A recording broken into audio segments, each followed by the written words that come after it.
Okay, so let's look at this question. Question कह रहा है study the given figure of respiratory passage carefully, ध्यान से, and identify the parts labeled as A, B, C, D and E. Okay, चलिए label कर लेते हैं, फिर ऑप्शन देख लेते हैं। ई पे आ जाते हैं। सबसे पहले ई दे रखा है, तो ई क्या है बेटा? ई जो है ट्रेकिया है। क्या है ई? ई ट्रेकिया है, ठीक है ना।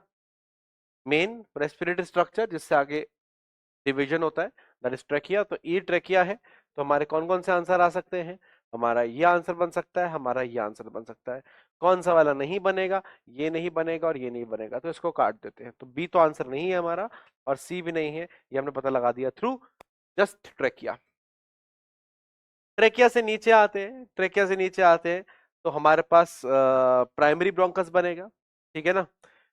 लेकिन इसे डी पूछा है, चलो डी पे आ जाते हैं। डी है हमारा ब्रोंक्यूल्स, डी है हमारा ब्रोंक्यूल्स। और यहाँ पे क्या है? डी में यहाँ भी ब्रोंक्यूल्स है। हाँ, और डी आपका ब्रोंक्यूल्स है भी। तो primary bronchus, sorry trachea, then ये आपका प्राइमरी ब्रोंकस है यहाँ पर, this is your primary bronchus, ठीक है। यहाँ पर आपका सेकेंडरी ब्रोंकस है, ठीक है ना। फर्दर आपका ये टर्शरी ब्रोंकस है, ठीक है। फिर आपके ब्रोंक्यूल्स है। तो डी क्या है आपका? डी आपका ब्रोंक्यूल्स है, ठीक है ना। तो लिख देते हैं डी क्या हो गया? D is bronchioles.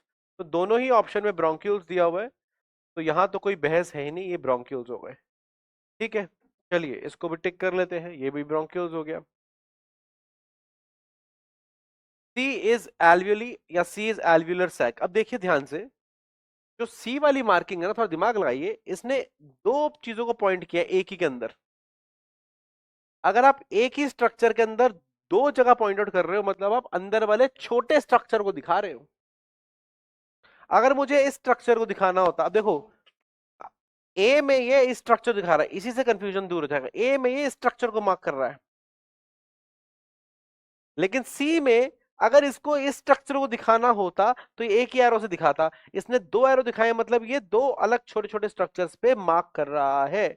और ये दो छोटे छोटे स्ट्रक्चर्स क्या है? एल्वियोली है। और एक एक बड़ा स्ट्रक्चर क्या है? एल्वियोलर सैक है। तो ए हो जाएगा एल्वियोलर सैक और सी हो जाएगा एल्वियोली। तो सी हो गया एल्वियोली और ए हो गया एल्वियोलर सैक, ठीक है। अच्छा, बी वाला जो पार्ट है, जो बी वाला पार्ट है, अच्छा इसको गलत कर लेते हैं पहले तो हमारा यहां पर ये गलत हो गया और ये गलत हो गया। तो आंसर क्या आ गया हमारा? आंसर आ गया हमारा ए।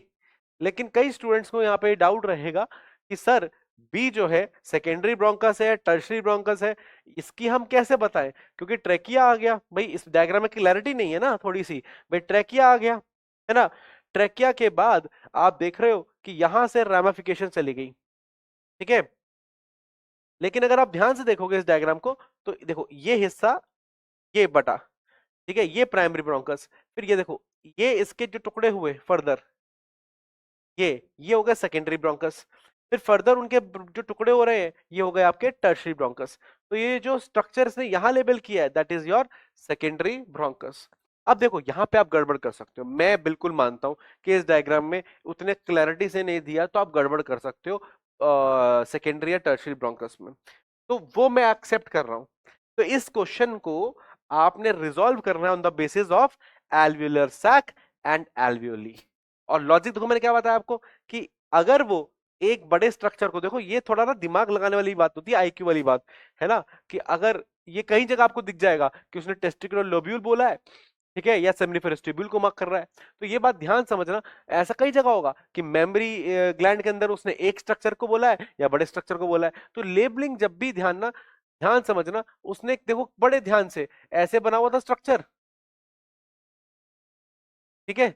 अब जब भी मैं इस पूरे स्ट्रक्चर को मार्क करूंगा, तो मैं इसमें एक ही एरो दे दूंगा। ये पूरा स्ट्रक्चर क्या है? एक एरो। तो पूरा स्ट्रक्चर एक एरो दिया, तो ये क्या हो गया? एल्वियोलर सैक हो गया, ठीक है। कैसे डिफरेंशिएट कर किया हमने? और क्योंकि जब उसने दो मार्क किए, फिर तो दो एरो तो नहीं चाहिए ना एक चीज को मार्क करने के लिए, मतलब बड़ी चीज की बात नहीं कर रहा, वो बात कर रहा है किसकी? छोटी चीज की बात कर रहा है।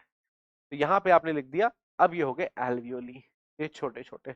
बात समझ में आ रही है? क्लियर है पॉइंट?